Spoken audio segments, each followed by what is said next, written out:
quoting Bhagavad Gita, Puritranaya sadhunam vinashaya chidustitam dharma samsthapanataya sambhavam juge juge.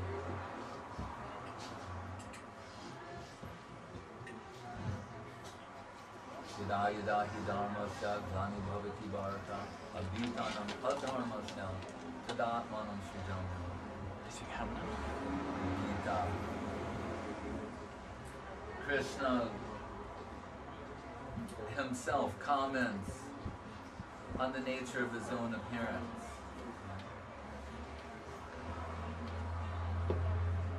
Describes those times where he's most likely to appear either personally or through divine agency. And it says when the path of true religion has been lost, or when gradually through the deterioration of time and circumstance, dharma is converted into adharma. At that time, he descends in this plane to reveal again what is the true path of religion and to eliminate all of its obstacles. We find his description in the 10th canto of the Srimad Bhagavatam. The very beginning of the Srimad Bhagavatam begins with some highly philosophical descriptions of who Krishna is, in a sense to establish his divinity, so that later, when the intimate pastimes are revealed, there will be no doubt or suspicion as to what his position is, what is the position of the Absolute, what is the sweet will, the play of the sweet Absolute. Janmadhyasya yatonbayat itaratas cha arteshu abhigyasvarat. Sometimes Srila Guru Maharaj would translate this into Hegelian language and say, distill it as reality is for itself and by itself. He exists to fulfill his own purpose, not the purpose of any other. Sometimes you think, this is the bitter pill to swallow, that all things are not meant to please me, although that should be apparent by our life circumstances and aspirations, and the failure of others to recognize our brilliance. But that does not mean that that our only shelter will be democracy, which is another name for the old cliche, a fool's paradise. Rather, there may be someone for whom every event is meant, for whom everything is meant to please, and who knows the purpose behind all events. That is described as Krishna in the beginning of our Arteshu Abhigyasvarat. He knows everything, the reason, the cause behind everything. And he exists to fulfill his own purpose. In the book, The Search for Sri Krishna, Reality the Beautiful, Srila Sridhar Maharaj framed it along these lines. He said, Atato Brahma Jigyasa, which means to inquire about the nature of spirit. We were shocked and surprised when Srila Guru Maharaj said, Brahma Jigyasa? That is a dry thing. Because we had sort of been reared all along to think, that's the purpose of the human form of life, is to engage in spiritual inquiry. That's true. But that's a general thing. Brahma Jigyasa. 15 more. without getting into specifics of the Krishna conception of divinity, is less than charming. In the beginning of the Srimad Bhagavatam, when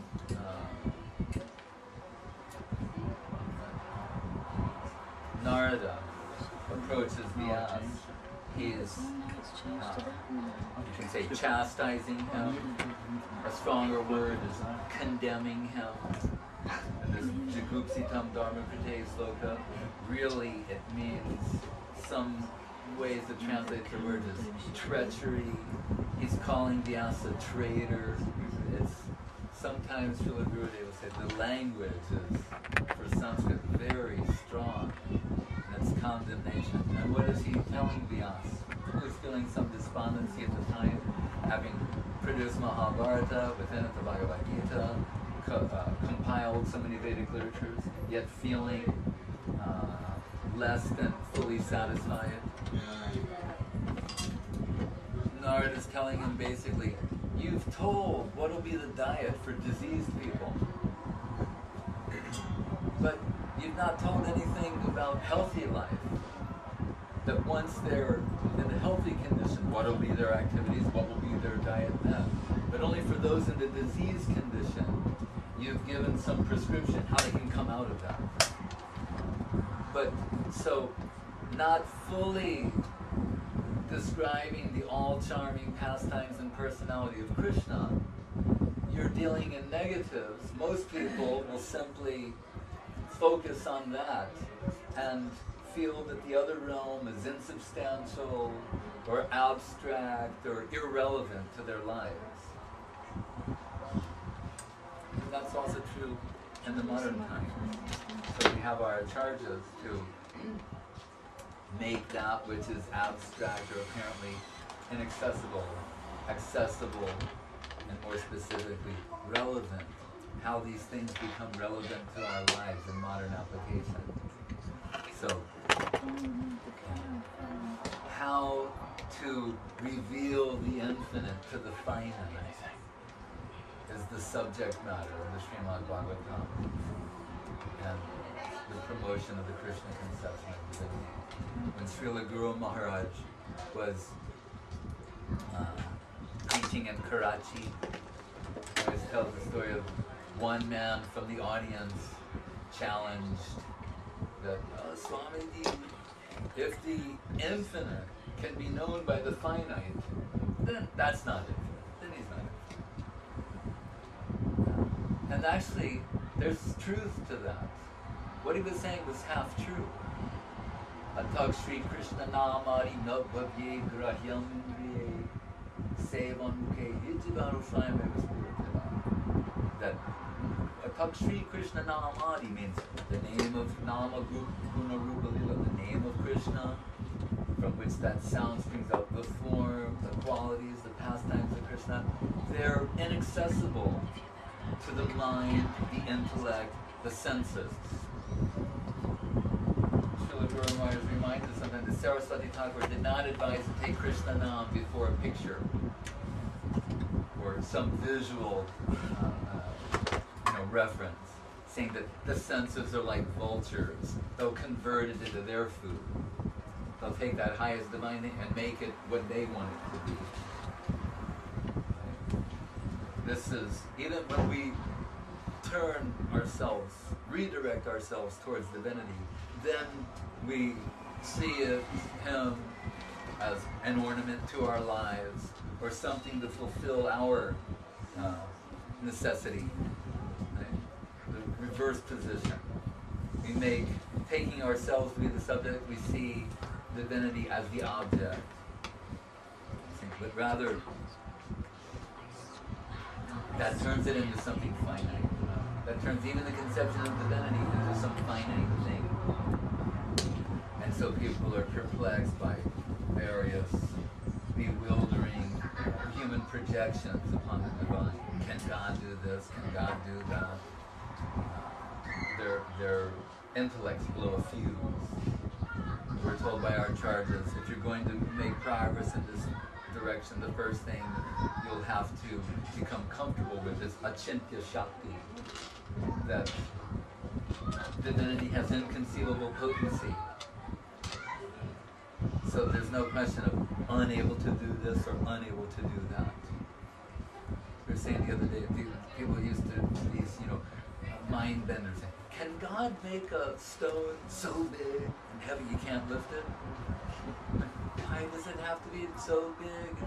He could make something very light that he can't lift. Why do you have to impose that on him? And we find in Krishna Leela these sort of charming portrayals of the infinite. And the Govardhan Leela as a child with his left hand, and we all know the left hand is weaker than the right hand, right?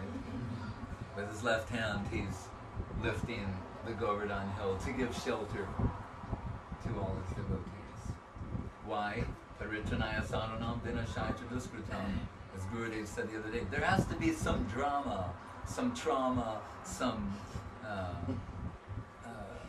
situation, a definite type of situation has to evolve so that Krishna can come to their aid.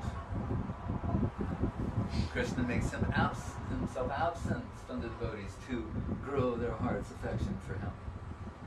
This is also peculiar and bewildering. That it's unimaginable that those for whom the blinking of an eye, that length of separation is unbearable. To not see Krishna for the blink of an eye, they find they're cursing the Creator as being an inept fool and not knowing how to make eyelids that would always stay open so that they could always drink the beauty of Krishna. So there's all this time, space, contraction, and expansion. So we find in the Srimad Bhagavatam that the Rasa Leela, for example, the length was Brahmaratri, a night of Brahma. I mean, it's roughly 8,600,000,000 years. But they felt that vast span of time in association with Krishna was like the blink of an eye. They couldn't get enough. It's 8,600,000,000 years of drinking the beauty of Krishna, and they felt it was like the blink of an eye was too short.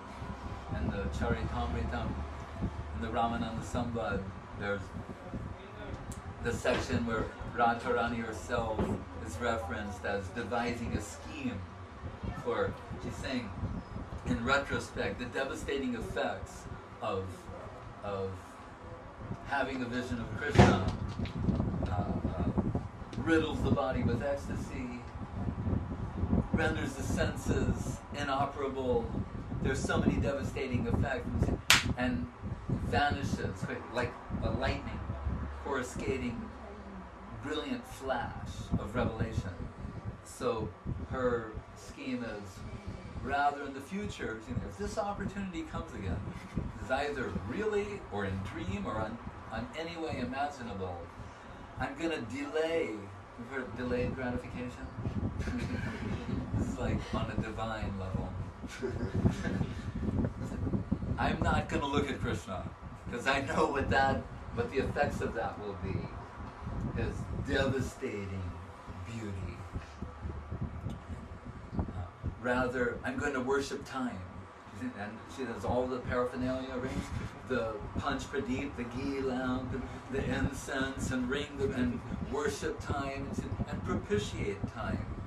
And then the irresistibly charming expressions of Srila Guru Maharaj, he said, and propitiate time to stay for some time.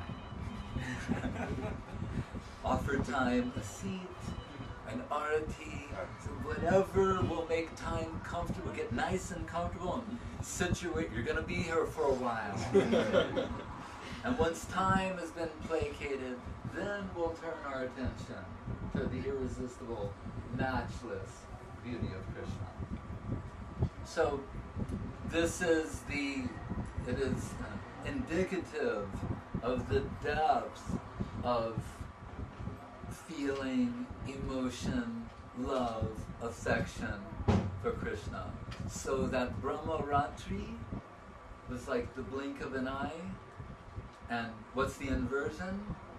That in separation, that's the union, the perception of union. And in separation, the blink of an eye is perceived to be a day of Brahma. That's like 8,600,000,000 years, inducing intolerable feelings of separation. So that when we hear they're separated from Krishna for some 100 years, that caliber of devotee, it's unthinkable. But all of this, Saraswati Thakur said that in one line, the pastimes of Krishna are not a historical occurrence.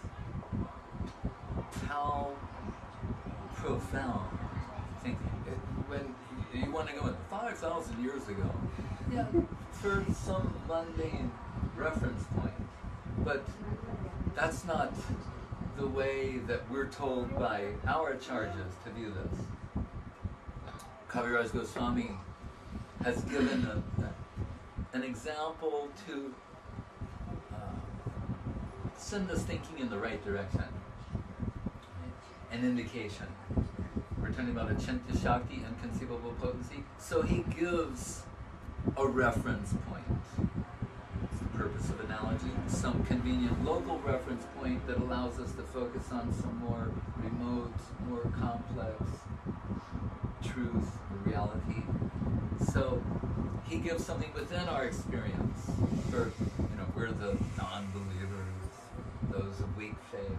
So something within our realm of experience to just say how it could be possible that God can do what he does. It says, the sun. Now, told tonight by Devashish Prabhu, we're having this mysterious, mystical observation. We're actually keyed in to the time in India right now. And as a side point, when you say, why all the incarnations appear in India and all the avatars appear in India? Why do you play golf on a golf course? It's built for that. So, it's not really India, but we're calling it that. It was designed for appearances of incarnations of God, avatars, etc. Just set up for that. In the Garga Samhita, we find that when Krishna is indicating to Srimati Radharani that he'll descend into this world, and she's becoming upset and nervous and disturbed and perceiving that, he says, no, I'm going to take you also. I'm going to take you with me. And she says, but, and she puts a stipulation, like, I'm not going unless there is, as we sang in the song, Shama Kunda, Radha Kunda, Giri Govardhan, Kalindi Jamuna. Without that, I'm not going. And then she says, interestingly, I want to tell you this a second time, in case he thinks it's, he's not listening carefully.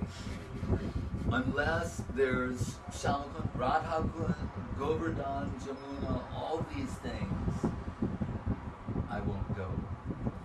So these sort of heart demands are placed upon the infinite. What are we celebrating in the Rath Yatra? Them dragging Krishna back to Vrindavan by the ropes of their affection and love. Anyway, to show how this is all possible, Kaviraj Goswami says, the sun, it's right now it's preparing to set. It'll be the sunset. But somewhere else in the world, right now, the sun is rising. In another part of the world, it's noon. Another place, it's total darkness.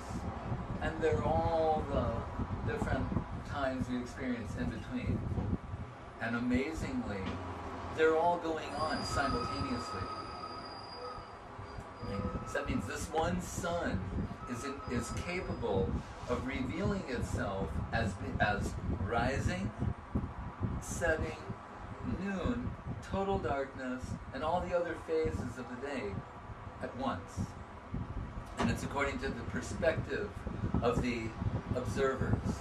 So if they all get on their cell phones or on the internet, and they'll see, what do you see? Oh, I see the sun is, what a beautiful sunrise. I'm seeing such a beautiful sunset. The heat of noon is above my head. They're all describing their respective visions. All of them are legitimate, and all of them are accommodated at once. So Janma karma chame divyam evam yogeti tattvataha kyakva deham punar janma naiti mameti sorjuna. Krishna says, if you can understand this about me, then you don't have to live here anymore. You can change your address. Right? You can send a forwarding thing, like all future mail will be, such and such Vrindavan. If you can, be generous enough, finite soul, to grant this to the infinite. So when that gentleman said, it's the infinite can be known by the finite, he's not infinite, that was half true. But Guru Maharaj's brilliant response was, he immediately responded. As soon as that sentence finished, Guru Maharaj said, if the infinite cannot make himself known to the finite, then he's not infinite. And sometimes he would say, thank you very much, as if he rim shot, Mridanga, And therein lies the wealth of our prospect. If the infinite cannot make himself known to the finite, then he's not infinite. So we're reasonably, in a sense, rationally assessing the situation.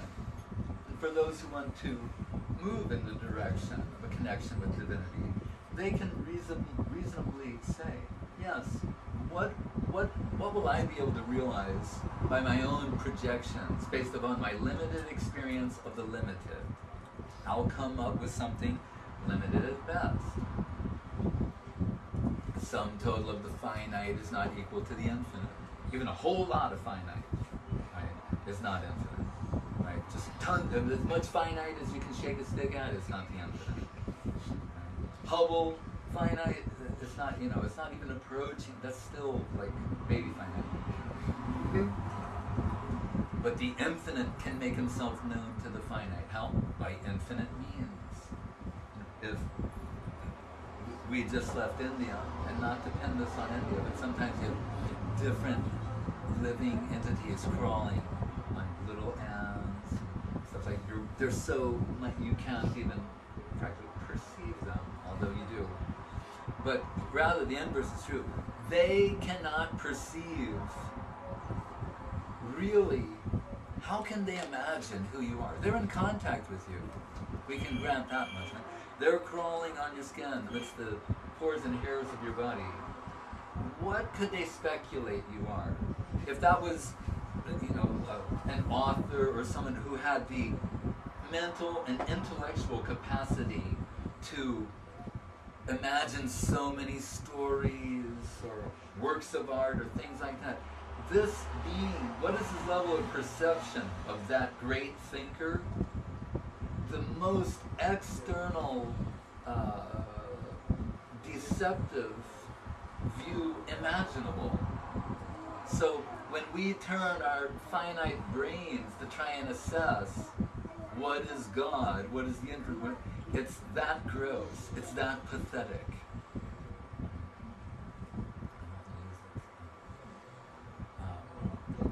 But what is the means of the infinite to make himself known to the finite? Bhaktivinoda Thakur begins in the Dasmul, the first principle, Amnaya Prahat Tattvam, necessarily revealed truths. That means beyond our limited capacity. We're trying to open ourselves up to our faith to become proper receptacles for divine revelation, which preferred method of revelation is through the agency of Vaishnava, of Guru. So Srimad Bhagavatam, this beginning of this 10th canto, there's that famous sloka, Nivrittitar Shara Upagiyaman Bhavoshada Chokra Manobhiraman. Guru Maharaj Maharaj said when Sukadeva Goswami had left home and was wandering around, appearing mad, and Vyasa, after being chastised by Narada, told, now you've got to give the Krishna conception and all its fullness, all its beauty, all its sweetness, all its charm. Only Krishna has the magnetism capable of separating the jiva from being entrenched in Maya. Then he realized, I've got to get Sukadeva to broadcast this to everyone. He'll be the instrument.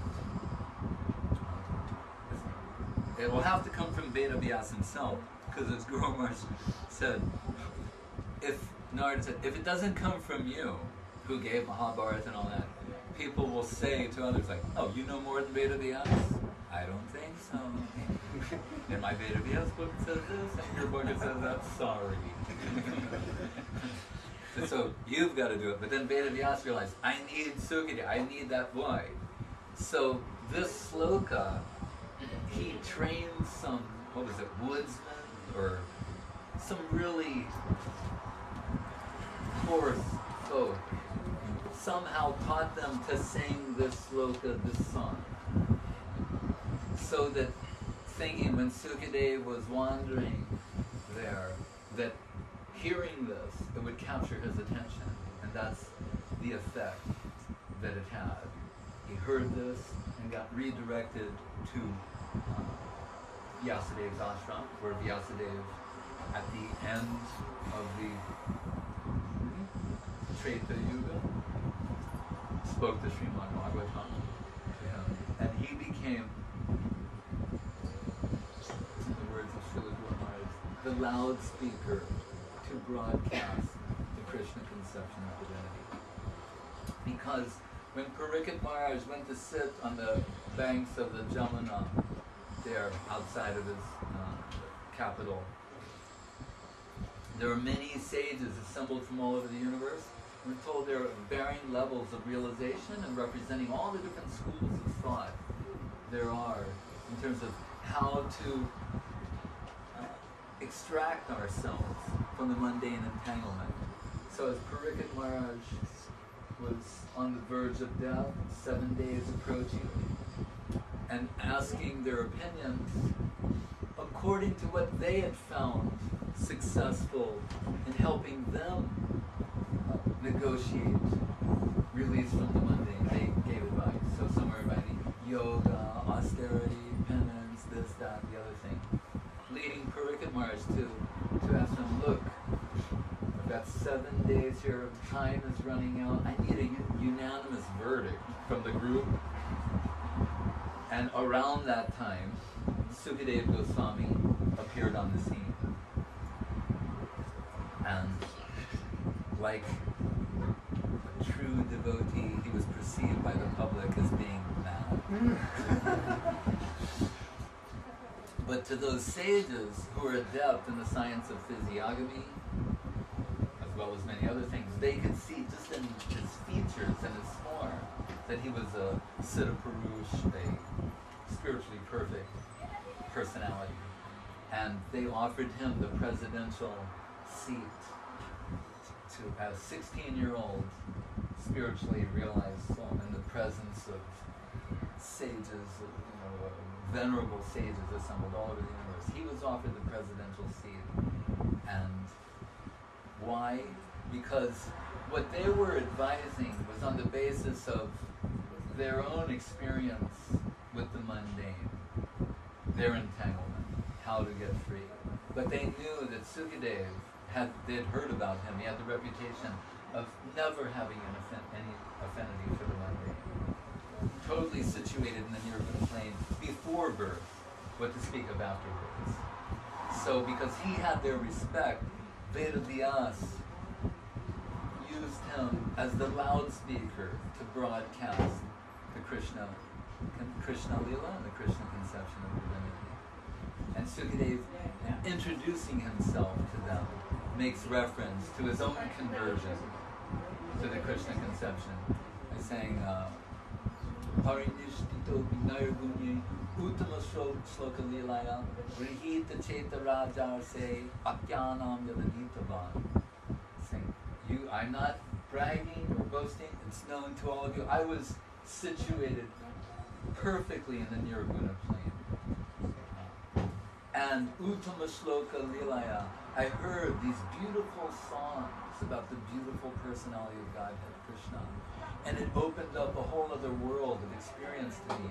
It's as if my consciousness, my very self, was carried away, carried upward into another domain that I did not know existed previously. As Srila Gromar's mentioned, that Brahma, that plane of spiritual consciousness, within that are so many jewels.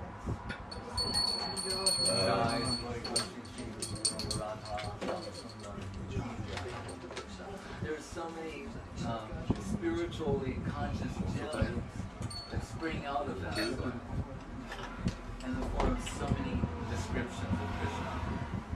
So Sukadeva Goswami said, hearing that, I was captured. And although we're told, as we said in the beginning, Krishna came to re-establish religious principles. When it came to the point of Sukadeva describing Krishna Lila, and particularly his pastimes with the gopis, the sages, Parikshit Maharaj saw in the group looks of disbelief. Because now we've got Sukadeva Goswami describing the ultimate reality in human terms. Someone mentioned the other day the biblical reference to man being made in the image and likeness of God. But Srila Guru Maharaj said, rather, divine civilization is the template for human civilization.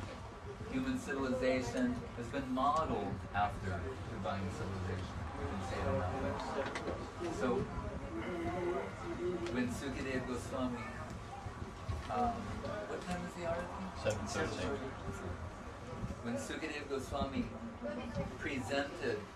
framed the pastimes of Krishna in human terms, replete with all the complexity of human relationships, and particularly his intimate pastimes with the gopis. So some of these sages looked perplexed, distraught, and wait, Jugupsitam, 1 minute you're saying Narada chastised the ass for delivering hateful things to the world. Now you're telling us this sort of thing about divinity. Guru Maharaj said that they represented their thinking in this way. It's one thing to tell us that the ultimate reality is a man. That's enough for us to try and digest. But to tell us that he's an immoral man, you've taken it too far. So, seeing that, Parikshit Maharaj said, how is it that we can accommodate? If he came to re-establish the religious principles, it appears that he is violating. And I'll just finish with this and then go to the reading. That immediately after Krishna's pastimes with the gopis are presented, some caution is given there that to avoid misunderstanding, misconception about them. And we're told immediately the example is given of Shiva. How Mahadev Shiva, he drank an ocean of poison. What was the result? He became known as Nilkantha, blue throat. So they're telling us this, the liquid of Rasakatha about Krishna.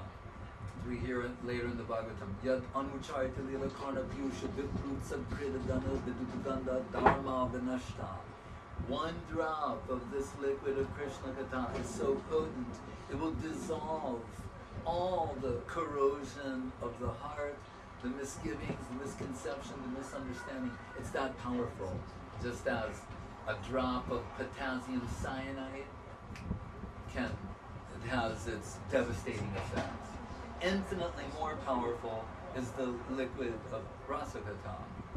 But we're cautioned, if one is not Mahadev, what does that mean? Beyond the lower influences, the influences of the mundane, not to try and enter there for fear of misunderstanding the Krishna Lila. And it's mentioned in the sloka, Vikritam Vajaviduridam Vishnu Shadhan Todushranyat Artabarnayedya. In this sloka that's talking about the pastimes of Krishna, the name Vishnu is mentioned to remind us of his divinity. And Srila Guru Maharaj said, here it ends on the word Dhira, saying, one, what are the qualifications to enter into this? Dhira, the senses controlled, not disturbed by lower urges, to faithfully hear these pastimes and the association of devotees, Anushranayat, Attavarnayedya, then some description can be there. So we see how cautiously in the Srimad Bhagavatam, 10 cantos, it's 18,000 slokas, so maybe 14,000 or so slokas have been given to gradually bring us up to the point of the Krishna conception of divinity, Krishna's pastimes in Vrindavan, and even there it's very gently, slowly presented so that we'll make no mistake about what his position is. So we'll just read here from the beginning of the 10th canto. That's sloka. Uttama shloka gunanubhada kumam virajeta vina pashurna. Glorification of the Supreme Personality Godhead of Krishna is performed in the Parampara system, conveyed from spiritual master to disciple. Such glorification is relished by those no longer interested in the false, temporary glorification of this cosmic manifestation. Descriptions of the Lord are the right medicine for the conditioned soul, undergoing repeated birth and death. Therefore, who will cease hearing such glorification of the Lord, except a butcher or one who is killing his own self? And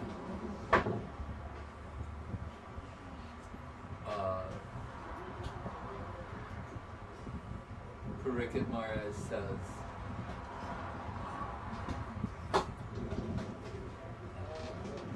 taking the boat of Krishna's lotus feet, my grandfather Arjuna and others crossed the ocean on the battlefield of Kurukshetra, in which such commanders as Bhishma Dev resembled great fish that could have easily swallowed and devoured them. By the mercy of Lord Krishna, my grandfathers crossed this ocean, which is very difficult to cross, as easily as one steps over the hoof print of a calf. Because my mother surrendered under Krishna's lotus feet, the Lord, the Sudarshan Chakra in hand, entered her womb and saved my body, the body of the last remaining descendant of the Kurus and Pandavas, which was almost destroyed by the Brahmastra of Ashwatthama. Lord Krishna appearing within and outside of all materially embodied beings by his own potency in the form of eternal time, that is, as Paramatma in Virata Rupa, gave liberation to everyone, either as cruel death or as life. Kindly enlighten me by describing his transcendental characteristics. And he mentions how Sukadeva Goswami had already described the appearance of Lord Balaram the Rohini, which Srila Gurudev described yesterday. And then he asked him certain questions about Krishna's appearance and to resolve the apparent contradictions between them. He says Krishna, who has no material body, yet appears as a human being. So how is that possible? Please describe all these things in detail.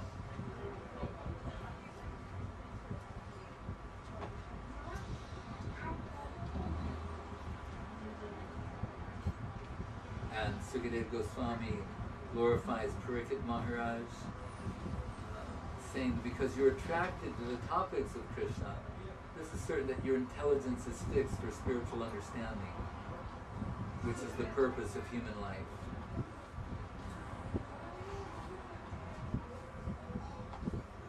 One who asks questions about the pastimes and characteristics of Krishna, three elements are purified: the speaker, those who inquire, and those who listen to the pastimes of describes when the Mother Earth was overburdened by hundreds of thousands of military phalanxes of various conceited demons dressed like kings, she approached Brahma for relief. She assumed the form of a cow. With tears in her eyes, she appeared before Lord Brahma and told of her misfortune. Lord Brahma, in turn, with Shiva and all the demigods, approached the shore of the ocean of milk. And there the gods, with great attention, they worshiped Vishnu, reciting Vedic mantras, the Purusha Sukta, and while in trance, Brahma heard the words of Vishnu vibrating in the sky. He told the demigods that the Supreme Personality of Godhead, hear from me the order of Vishnu. This order will be executed. Please execute this attentively without delay.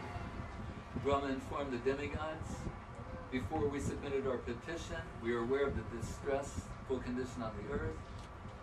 So for long as the Lord moves on the earth to diminish its burden and form by his own potency in the form of all time, all you demigods should appear through plenary portions as sons and grandsons in the family of the Yadus. So first his family and associates appear in this world. Then Sri Krishna will appear as the son of Vasudeva. Therefore, all the wives of the demigods should appear in order to satisfy him. So,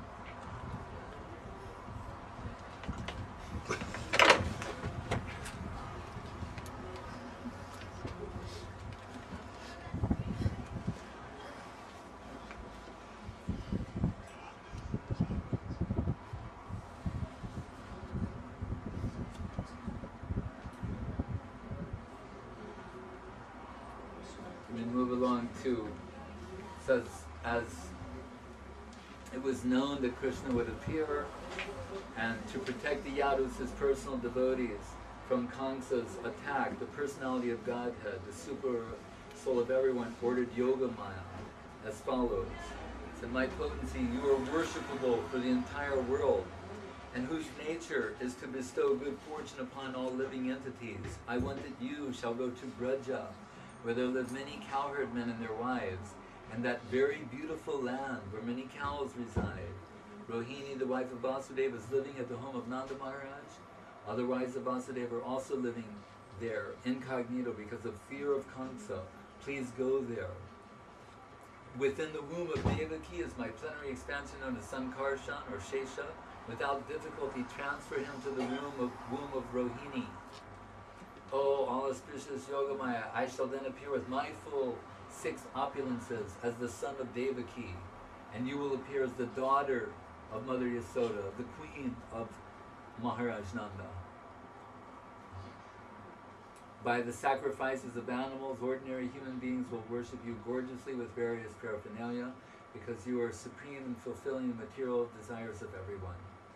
Krishna blessed Maya Devi by saying, in different places, you'll be worshipped with such names as Durga, Bhadrakali, Vijaya, etc. The son of Rohini will be celebrated as Sankarshan, because being sent from the womb of Devaki to the womb of Rohini, he will also be called Rama because of his ability to please all the inhabitants of Gokula. And he will be known as Balabhadra because of his extensive physical strength.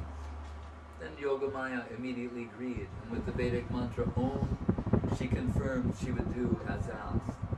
Thus, having accepted the order of the personality of Godhead, she circumambulated him and started for the place on earth known as Nanda Gokul.